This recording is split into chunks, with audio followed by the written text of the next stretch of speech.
Hello, I'm your superhero critic, and I'll stay super as long as you stay awesome. And today is the 9-year superhero critic anniversary. I could not have gotten this far without all of y'all's support. So thank you.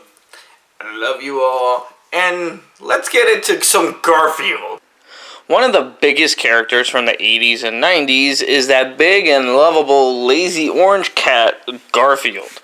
Starting off as a comic strip in 1978, Garfield has become a worldwide billion-dollar franchise booming with merch of all types. From comic books, 3 different cartoons, 12 different primetime specials, 2 terrible live-action films, video games, a theme park, and even a couple of short-lived ghost restaurants called Garfield Eats and Garfuccinos that were shut down to the pandemic.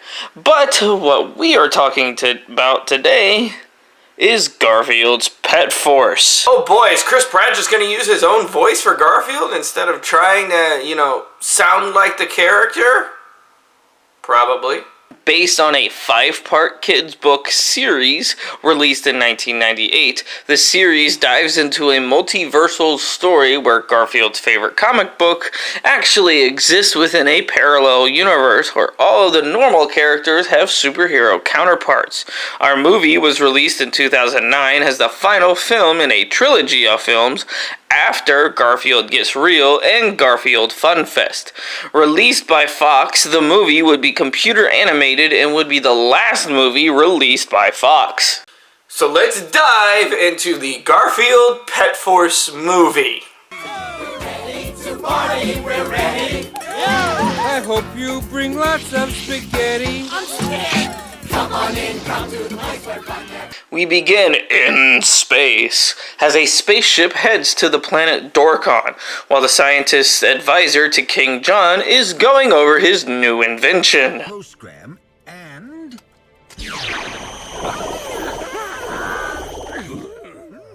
I scramble their molecules and create a dog who'll not only bring in the paper, but he'll... That's not terrifying at all. John seems to be down in the dumps as he wants a queen, only for our movie's villain Vetvix to appear and him to instantly fall in love with her and propose to her on the spot. They quickly get married, allowing her to gain the keys to the kingdom. Be careful with that, honey. This is what I came for. You should have signed a prenup. Vetvix's minions take over the building, but it's not long before the Pet Force arrives to save the day. The Pet Force unfortunately quickly get lasered and trapped. Garzuka manages to get the crystal away from the gun as the professor tracks the universe for DNA matches to create a new Pet Force, sending him into space. Garzuka, if it's... Meanwhile, in the other universe, Garfield and friends are enjoying a barbecue discussing Normal's comic as Garfield shows his jealousy towards Garzuka. They all then head to work but stop to grab the new comic issue for Normal. Yeah, sure. Hey, careful, don't crease it. That's a collector's issue. I don't know why, but I feel attacked here for some reason. Meanwhile, Garzuka heads to the dimensional portal as the worker continues to mock Normal. Garzuka then escapes the comic. Now do you believe me? Normal then realizes that him and the rest are in the comic as it's showing the barbecue from earlier, but they learn that it's not finished yet. The pages are blank. Because it hasn't happened yet. Garzuka finds Garfield, who is clearly spooked at first, but he helps him to the direction of the others in exchange for opening his relish jar. Meanwhile, Vetvix is searching for Garzuka. CAT scan underway. Badum-tis! Vetvix finally tracks Garzuka down, much to the workers' dismay. While Normal, Odie, and Arlena meet Garzuka, and while hesitant at first, they take the serum, but it doesn't work. Garfield is then kidnapped by Vetvix, who demands us to know where the crystal is that he has hidden in his own drink. John then gets to work. Area where people come to think happy thoughts. Wow, What a great idea. Never work for retail. Garzuka meets John and his worker as Betty shows how desperate she is. Excuse me. Are you seeing anyone? No. Oh, that's good because you're perfect. And I'm desperate. Again, that's not terrifying in the least. The torture of Garfield begins, but as he tries to keep the crystal away from Vetvix, he is unsuccessful as she begins fusing everyone into objects and demands to find Garzuka as she attacks the building, fusing the people within while the heroes scuttle to safety. Garfield then helps King John and his helper by using the monocle to burn the ropes.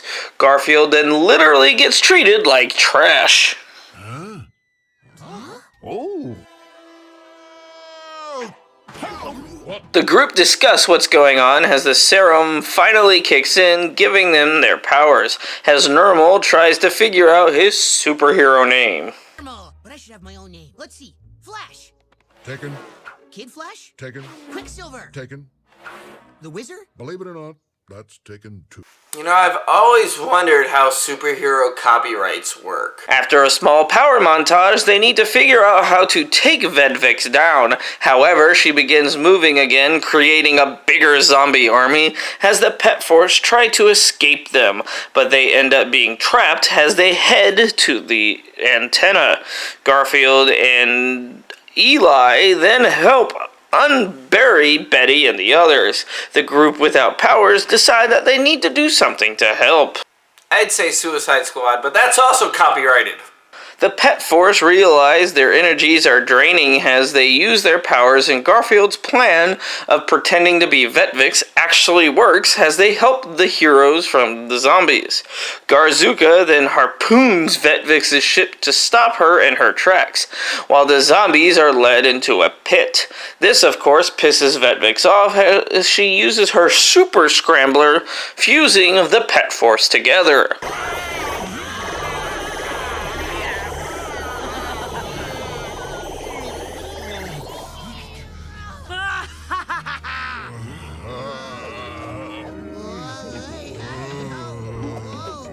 Who's your daddy now? Vetvix must obey. I'm too immature for this. Vetvix's super scrambler then creates a giant tornado and trash golem, and she begins destroying the city. The king and the other Wally meet Garfield's group before he helps them try to take the golem down, and after a bunch of bobbing and weaving and missed wieners, Garfield tricks the Pet Force into tripping the golem up.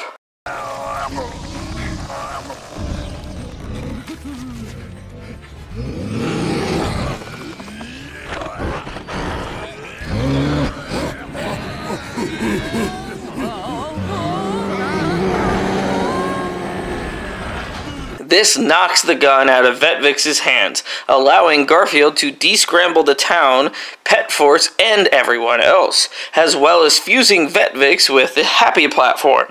John meets himself as the king thanks them for helping as Vetvix has a change of heart. Hey, I was a bad girl. Can you forgive me? Such a gaslighting bitch.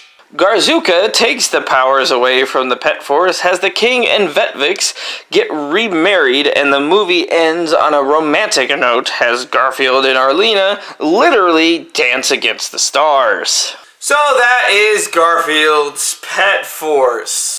While the film was direct-to-video, the movie was released in over 20 countries, making back $11 million, being the most successful in Brazil.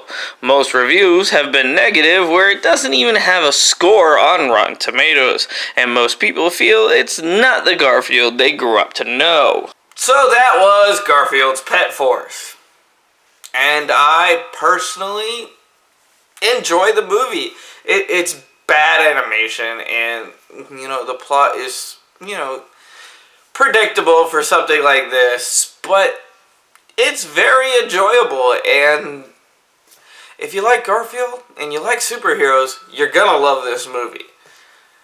That being said, thank you again for sticking with me for 9 long years, and it's time for some Christmas stuff. Maybe. I don't know. Might also look at a certain other cat that is, you know, rummaging the theaters. I'm your superhero critic, and I'll stay super as long as you stay awesome. Come on in, it's time to party with Garfield and friends. Come on in, it's time to party with Garfield and friends. Garfield and friends.